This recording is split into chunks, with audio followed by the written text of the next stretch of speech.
নীলকণ্ঠ গাছটাতে কি সুন্দর পাতা হয়েছে। তোমাদেরকে বললাম না, আমার স্টুডেন্টের ঠাকুমা আমাকে একটা গিফট করেছিল, তো দেখতেই পাচ্ছ খুব সুন্দর হয়েছে। আমি ভেবেছিলাম মনে হয় এটা বাঁচবে না, তো দেখলাম না, আমার মা এটাকে খুব যত্ন করে, তো খুব সুন্দর বেঁচে গেছে জিনিসটা, দেখতেই পাচ্ছ। আর এই যে আমি আমার ঠাকুর ঘরে চলে এসেছি, খুব ভালো লাগছে আজকে ঠাকুর ঘরে আসতে। রোজই আসি, এটা নতুন কিছু নয়, তবুও জয় মা মনসা। তোমাদেরকে জানিয়ে রাখি, আমার ঠাকুমা খুব শরীর খারাপ, তাই আজকে পুজো দিচ্ছি। বাবা মাকেও নেই বাড়িতে, নিজে যেটুকু পারি রোজই যেমন করি তেমনই করছি। আর চলো পুজোটা দিয়ে নিই। দেখো, প্রথমেই জল ছিটিয়ে নিয়েছি, এবার জায়গাটাকে ভালো করে মুছবো। আজকে বাবা উপরটা মুছেই গেছে, তাই তেমন কোনো বিশেষ কাজ নেই, এই যেটুকু করার দুপুরের সেটাই।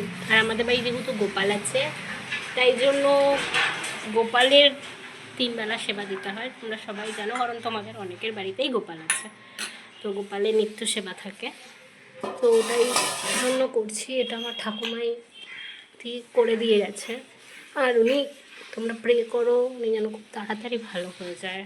আর এটা আমাদের ছোট্ট গোপাল, এটা ঠাকুমার অনেক নাকি শাশুড়ি ঠাকুমাকেই গোপালটা দিয়েছে। তোমরা আগেও দেখেছো আমার ঠাকুর ঘরটা আমি কিভাবে করেছি, ঠাকুর ঘরটাকে নতুন করে। চলো পুজোটা দিয়ে নিই আগে।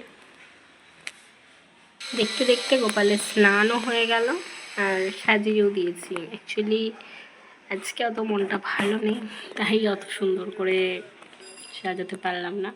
আর অবশ্য কালকে বৃহস্পতিবার ছিল, কালকে ঘট বসিয়েছিলাম, কাল ভালোই সাজিয়েছিলাম, আর আজকে একটু হালকা করেই দিলাম ফুল টুল দিয়ে। আর এটা আমার মা এই লক্ষ্মী ঠাকুরটা প্রতিষ্ঠা করেছে, এই বছরই করেছে, তো আমাদের একটা খুব ইচ্ছে ছিল পিতলের লক্ষ্মী হবে, তো মা এটা প্রতিষ্ঠা করেছে। জানিও কেমন লাগছে লক্ষ্মী ঠাকুরটা। ভগবানের সেবা দেওয়া হয়ে গেল, আজকে তেমন কিছু দিইনি, কলা আর একটা সোনপাপড়ি ছিল 1-2টো, তো ওইটা দিয়েই ভগবানের সেবা দিলাম। আর এখন আরতি করব। আর এটা দেখো, এটা আমি একটা DIY বানিয়েছি, ভালো হচ্ছে। অ্যাকচুয়ালি আমাদের ঠাকুরটা মা মনসা এতটাই বড় যে তার মধ্যে একটা পিঁড়ি রাখা হয়েছে সেখানে, তো ওখানে ঠিক জায়গাটা বেদিতে ঠিক সেট করছিল না, তাই নিচে ঠাকুরের খাবার দেবো কেমন লাগছে, তাই এই DIYটা করেছি। দেখতে পাচ্ছ, এটা শুধু রিল দিয়ে বানিয়েছি, জাস্ট একটা ছোট্টখাট্ট কারসাজি আর কি। তো একদিন তোমাদেরকে আমি আমার আরতি করার ফুল ভিডিও দেব, এখন তো সম্ভব না সেটা। আর যদি সেরকম কোনো ভুল ত্রুটি হয়ে থাকে তো সরি, মাফ করে দিও, কারণ আমি সত্যি কথা বলতে প্রফেশনাল ব্লগার নই। আর অ্যাকচুয়ালি আমি আমার ইউটিউব চ্যানেলে সবই, কারণ আমি একজন টিচার, তো আমি আমার যত কোয়েশ্চেন পেপার থাকে, তো কোয়েশ্চেন পেপারগুলোই আমি তোমাদের সাথে ইম্পর্টেন্ট শেয়ার করি। তো যদি কিছু প্রবলেম হয় আমাকে একবার জানিও। আর ওকে, বাই, টাটা, সি ইউ।